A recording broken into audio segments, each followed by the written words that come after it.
호세야 그래도 이르기를 내가 내 백성 아닌 자를 내 백성이라, 사랑하지 아니한 자를 사랑한 자라 부르리라. 너희는 내 백성이 아니라 한 그곳에서 그들이 살아계신 하나님의 아들이라 일컬음을 받으리라.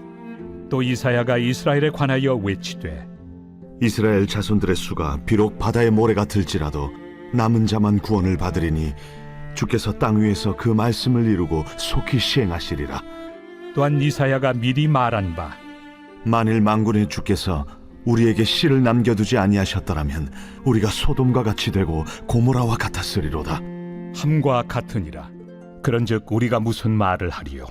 의를 따르지 아니한 이방인들이 의를 얻었으니 곧 믿음에서 난 의요. 의의 법을 따라간 이스라엘은 율법에 이르지 못하였으니 어찌 그러하냐? 이는 그들이 믿음을 의지하지 않고 행위를 의지함이라. 부딪힐 돌에 부딪혔느니라.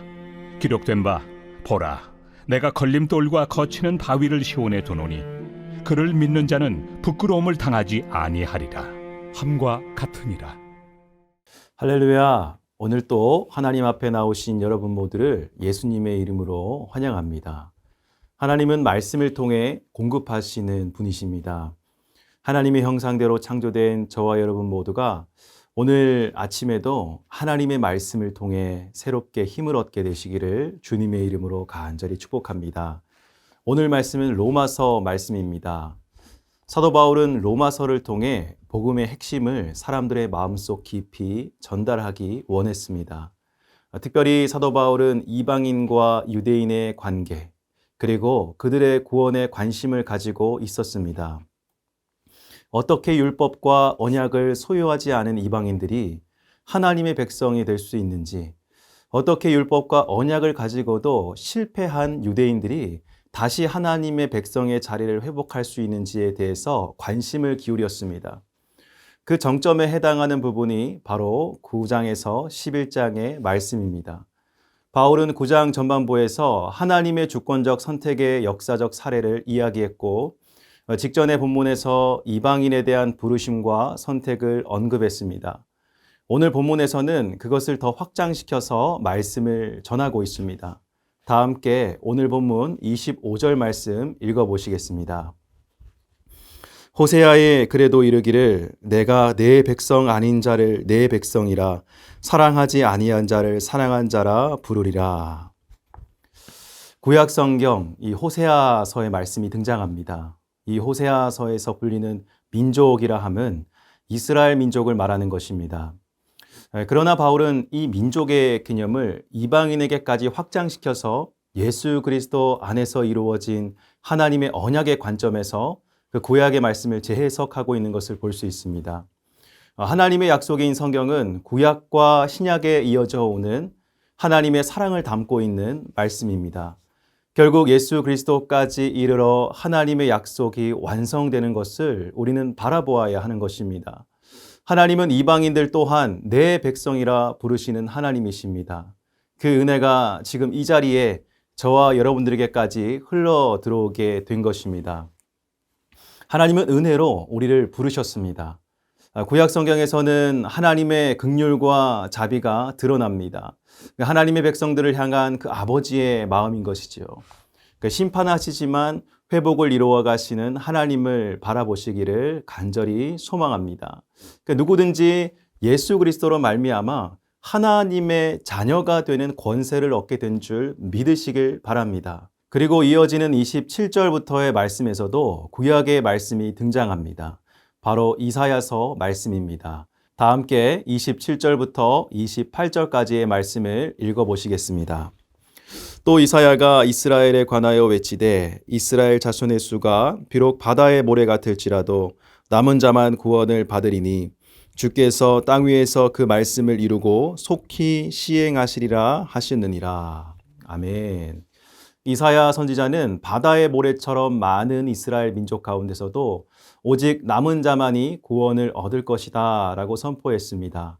이는 혈통적으로 이스라엘인이라고 해서 모두 하나님의 백성이 되는 것이 아니라 환난 중에도 인내하며 또 믿음을 지키는 자만이 진정 그분의 백성이 됨을 의미하는 것입니다. 한 번 내가 선택받았다고 해서 그 자리가 나의 평생을 책임지는 것이 아니라 내가 살아가면서 늘 하나님과 동행하며 하나님의 뜻을 이루는 삶을 살아야 함을 이야기하고 있습니다. 특별히 29절 말씀에는 남은 자에 대한 이야기를 하고 있습니다. 하나님은 항상 심판의 자리, 절망의 자리 가운데서도 남은 자를 통해 구원의 역사를 이루어가는 분이셨습니다. 이 남은 자는 전통과 혈통을 중요시 여기는 사람들이 아니라 바로 신실하게 그 마음의 중심에 하나님을 모시는 자들이다라는 뜻입니다. 그래서 그들은 핍박과 환난의 자리 가운데서도 견딜 수 있고 승리할 수 있는 것입니다. 사랑하는 성도 여러분, 저와 여러분 모두는 예수 그리스도로 말미암아 하나님을 향한 믿음을 지켜 나갈 수 있는 존재들인 줄 믿습니다. 우리 마음에는 성령님이 함께 하십니다. 이 세상이 얼마나 유혹이 심합니까? 믿음의 생활을 하기가 쉽지 않습니다. 상황에 따라서 우리 안에 거센 풍랑이 몰아쳐올 때가 많습니다. 그러나 하나님께서는 예수 그리스도로 말미암아 십자가에서 이루신 그 구원의 능력을 지금 또 계속 우리의 삶의 자리에서 바라보게 하시고 경험하게 하시는 줄로 믿습니다. 사도 바울은 그 은혜에 의하여 자신 또 구원을 받았기에 그 사실을 이방인들에게도 전하길 원했던 것입니다. 그래서 30절 말씀에 이렇게 말하고 있습니다. 함께 읽어보시겠습니다. 그런즉 우리가 무슨 말을 하리요? 의를 따르지 아니한 이방인들이 의를 얻었으니 곧 믿음에서 난 의요. 아멘. 이방인들이 구원을 받았는데 그것은 그들의 혈통이나 어떠한 것으로 구원을 받은 것이 아니라 믿음으로, 오직 예수 그리스도를 믿음으로 말미암아 구원을 받을 것이다 라고 말씀하고 있습니다. 유대인들은 율법을 중요시 여겼죠. 그래서 그 율법을 통해서 모든 사람들을 판단하려고 했고 그것을 기준 삼아서 자신들의 우월한 위치에 있다라고 스스로 교만하며 살았습니다.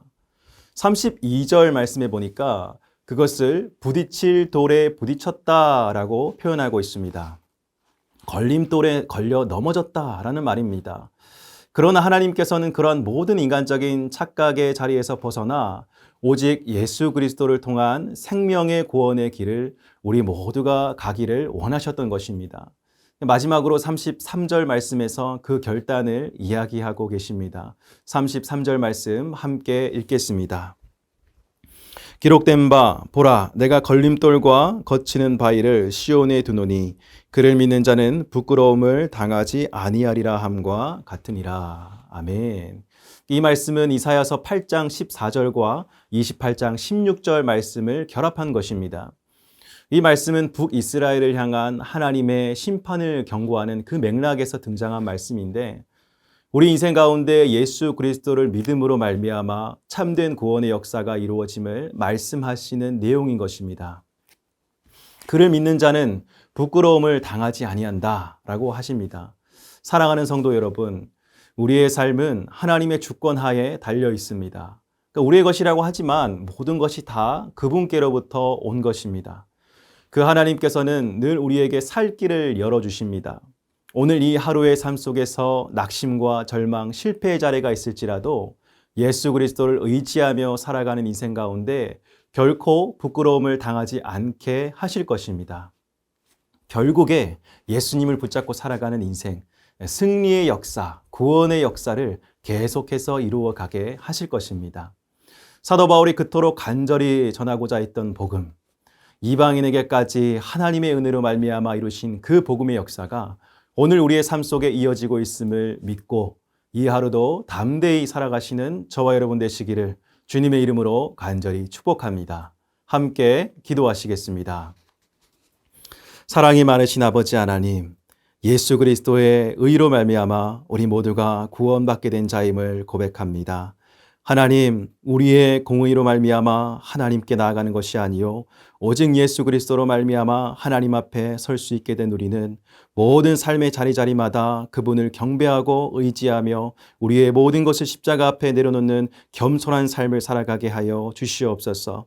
오늘도 주님만을 의지하며 살아갑니다. 예수 그리스도께서 우리 마음 가운데 오셔서 하나님의 길을 밝히 보여 주시옵소서. 예수님의 이름으로 간절히 기도드립니다. 아멘.